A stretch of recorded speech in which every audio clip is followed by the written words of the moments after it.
শুরু হচ্ছে আজকের গল্প মাটির বাড়ি। কলমে বাবুরাম মণ্ডল। মেয়ে হঠাৎ বিগড়ে গেল। এই বয়সটা খুব খারাপ। সদ্য 18 পেরিয়েছে, 12-এ উঠেছে। একদিন রাতে টিউশন থেকে ফিরে মেয়ে কিছু খেলো না। অনেক চেষ্টা করেও খাওয়ানোই গেল না। যে মেয়ে আমার কথা বেদবাক্য মানে, সে আমার অনুরোধও রাখলো না। ওর মা অনেক বকাবকি করলো।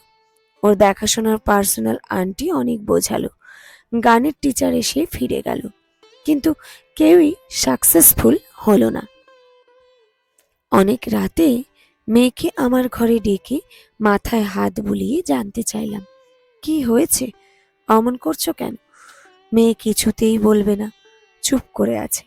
অনেক আশ্বাস দেওয়ার পর মেয়ে মুখ খুলল। আমার দিকে জল ভরা দৃষ্টিতে চেয়ে বলল, আগে বলো, আমার কথা রাখবে? মেয়ের কথা শুনিনি এমন হয়নি। ওর সমস্ত আবদার হাসি মুখে মিটিয়েছি। যখন যা চেয়েছে দিয়েছি। ও আমার একমাত্র সন্তান। ওর মুখের দিকে চেয়েই তো বেঁচে আছি। কিন্তু কি বলতে চাইছে সেটাই তো বুঝতে পারছি না। এমন প্রতিজ্ঞা কোনোদিন করায়নি। মেয়ের মুখ চেয়ে মেন্টাল পেশেন্ট হওয়ার আগে বাবা হিসেবে যেটা কর্তব্য সেটাই বললাম, তোমার সমস্ত কথাই রাখবো। বলো, আগে বলো, লোক পাঠিয়ে মারবে না? ঠিক আছে বলো, কিচ্ছু করব না। মেয়ে অনেকক্ষণ চুপ করে আছে, মাথাটা নিচু করে আছে। এই সময় বিরক্ত হওয়া চলবে না, যে জন্য ওর মাকে এ ঘরে আসতে দিইনি। অনেকটা সময় নিয়ে মেয়ে এক হঠাৎ অদ্ভুত কথা বলল, আমি একজনকে ভালোবাসি। যা আন্দাজ করেছিলাম তাই। ফলে সেদিন আর এক্সট্রা কথা না বলে চুপ করে গেলাম। বললাম, ঠিকঠাক পড়াশোনা করো, তোমার সব কথা শোনা হবে। পরের দিন দেখি মেয়ে আমার সারা বাড়ি লাফাচ্ছে, মায়ের সঙ্গে হেসে কথা বলছে, যা খেতে বলছে তাই খাচ্ছে। তার ঠিক পরের দিন স্কুল থেকে ফিরেই আমার ঘরে এসে মেয়ে হম্বি তম্বি শুরু করলো। বলল, আগামীকাল স্কুল ছুটি, আমাকে ওদের বাড়ি নিয়ে যাবে। আশ্চর্য কাণ্ড, মেয়ে কি সত্যি সত্যি পাগল হয়ে গেল? ওদের বাড়ি নিয়ে যাব মানে? যাকে চিনি না, জানি না, যার সঙ্গে কথা হয়নি কোনোদিন, হঠাৎ তার বাড়ি নিয়ে যাব কি করে? অদ্ভুত আবদার মেয়ের। হঠাৎ আমরা গেলেই বা কি ভাববে? ভারী চিন্তায় পড়লাম। পরদিন সকালে একেবারে সেজে গুজে মেয়ে আমার ঘরে হাজির। এসে চোখ পাকিয়ে বলল, বলেছি না আজকে ওদের বাড়ি যাব, তাড়াতাড়ি রেডি হও। না গিয়ে উপায় নেই। হঠাৎ মেয়ের মনে আঘাত দেওয়া যাবে না, হিতে বিপরীত হয়ে যাবে। ঠান্ডা মাথায় হ্যান্ডেল করতে হবে। দেখা যাক জল কোন দিকে গড়ায়। বাধ্য হয়ে ড্রাইভারকে বললাম গাড়ি বের করতে। আধ ঘন্টা পর যখন বেরোচ্ছে তখন ওর মা হঠাৎ এসে বলল, চলো আমিও যাব, ছেলেটাকে নিজের চোখে দেখে আসি। অগত্যা তিনজনে রওনা হলাম। মেয়ে ঠিকানা যা বলেছে তাতে বেশি দূর নয়, ম্যাক্সিমাম 5-6 কিলোমিটার। অর্ধেক রাস্তায় এসে মনে মনে রাগ হতে লাগলো এই জেনারেশনের ছেলেগুলোর উপর। এরা পড়াশোনা না করে শুধু মোটরসাইকেল, ছাপড়ি চুল আর প্রেম ছাড়া কিচ্ছু বোঝে না। অনেক ভেবে তবে বাড়ি থেকে বেরিয়েছি। ঠান্ডা মাথায় থাকতে হবে। আমার মনে যেটা আছে সেটা তো করবই, তবে মেয়েকে সেটা বুঝতে দিলে হবে না। গুগলে একেবারে গ্রামের শেষে একটা সরু রাস্তায় পাশে এনে দাঁড় করালো। এখন যেখানে দাঁড়িয়ে আছি সেখান থেকে আলপথ সোজা নেমে গেছে উত্তর দিকে। দুদিকেই ধান জমি, মাঝখান দিয়ে পায়ে হাঁটা পথ। কিছু কিছু ধান গাছ পেকে শুয়ে আছে জমির মাঝে। 100 মিটার মতো গিয়ে একটা মাটির বাড়ি দেখা যাচ্ছে। দূর থেকেই বোঝা যাচ্ছে একটা ভিখিরি বাড়ি। ওই বাড়ির ছেলে আমার মেয়েকে ডিস্টার্ব করে? এত বড় সাহস! মেজাজ অত্যন্ত গরম হয়ে গেল। ড্রাইভারকে দাঁড়াতে বলে তিনজনে অতি কষ্টে আলপথ ধরে এসে দাঁড়ালাম সেই মাটির বাড়ির উঠোনে।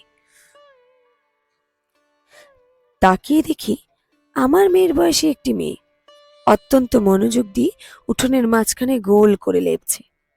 উঠোনও সদ্য গোবর দিয়ে লেপা হয়েছে, এখনো জায়গায় জায়গায় ভেজা। চারিদিক বেশ ছিমছাম। বাড়ির মাটির দেওয়ালগুলো অত্যন্ত সুন্দর, পরিষ্কার পরিচ্ছন্ন। এক কথায় গোটা বাড়িটায় শিল্পকর্ম যেন। ঘরের পিছনে বড় বড় দুটো জাম গাছ বাড়িটাকে ছবির মতো করেছে। মাঠের মাঝখানে এত সুন্দর বাড়ি দেখতে পাবো ভাবতে পারিনি। চারিদিকে ধুধু প্রান্তর, মাঝখানে এই বাড়িটি একেবারে চোখ ধাঁধিয়ে দেবার মতো। বাড়িতে পা দেবার আগেই মেয়ে অত্যন্ত সতর্ক করে বলে দিয়েছিল আমরা যেন একটিও কথা না বলি, পায়ের শব্দ করে না চলি। আমরা চুপ করে দাঁড়িয়ে আছি একেবারে উঠোনের শুরুতে। আমার মেয়ে পা টিপে টিপে এগিয়ে গেল মেয়েটির কাছে। অন্তত 4 হাত দূরে সতর্ক হয়ে দাঁড়ালো। দাঁড়িয়ে রইল অনেকক্ষণ একেবারে চুপ করে। যে মেয়েটি এতক্ষণ মাটি দিয়ে লেপছিল সে হঠাৎ থমকে গেল। অনেকক্ষণ কি যেন অনুভব করার চেষ্টা করলো। তারপর দুটো হাত শূন্যে চারিদিকে বুলিয়ে একটু হেসে বলল, কে কে গো দাঁড়িয়ে আছো? মেয়ে আমার চুপ করে দাঁড়িয়ে আছে, কিচ্ছু বলছে না। আবার প্রশ্ন, কে গো, কথা বলছো না কেন?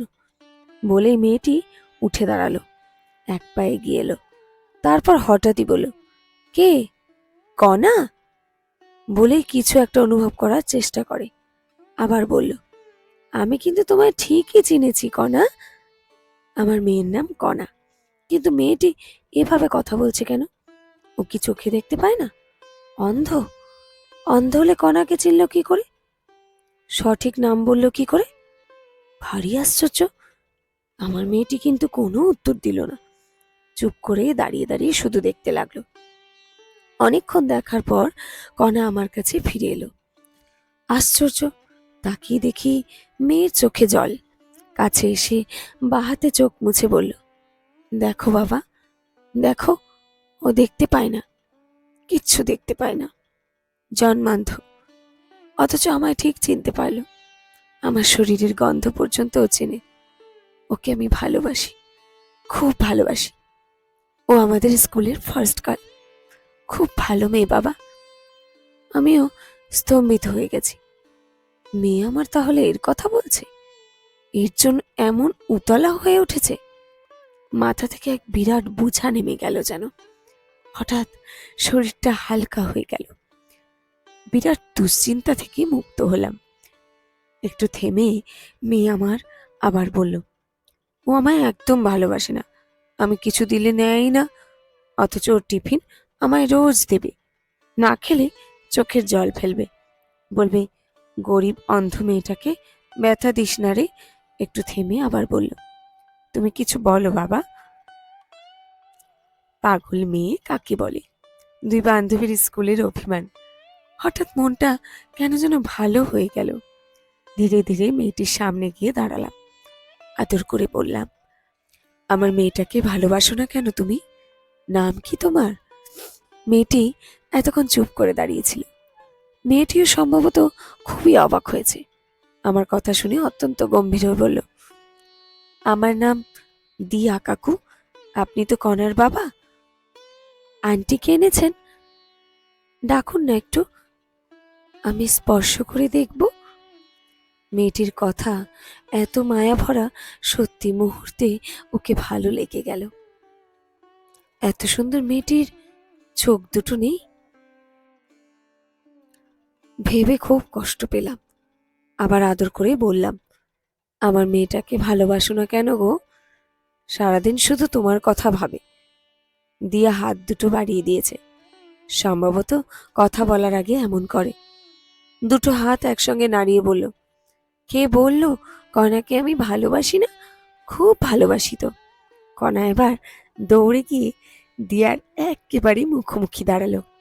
দিয়ার একটা হাত ধরে বলল, ছাই ভালোবাসিস, আমি কিছু দিলে নিস না কেন? বলেই কেঁদে ফেলল। দূরে দাঁড়িয়ে ওদের মান অভিমান দেখতে দেখতে নিজের অজান্তেই চোখ দুটো ভিজে এসেছিল। তাকিয়ে দেখি ওর মাও কাঁদছে। ধীরে ধীরে ওর মায়ের কাছে গিয়ে দাঁড়ালাম। অনেকক্ষণ মাথা নিচু করে দাঁড়িয়ে থেকে ভেজা চোখে বললাম, মাঝে মাঝে কণাকে এখানে নিয়ে এসো গো, আমাকেও এনো। বন্ধুহীন এই মানুষটাকে এনো গো, দু চোখ ভরে দেখব ওদের বন্ধুত্ব, প্রাণ ভরে দেখব। শেষ হলো আজকের গল্প মাটির ঘর, কলমে বাবুরাম মণ্ডল। গল্পটি সংগৃহীত হয়েছে ফেসবুক পেজ নাম বাবুরামের গান গল্পের পাতা থেকে।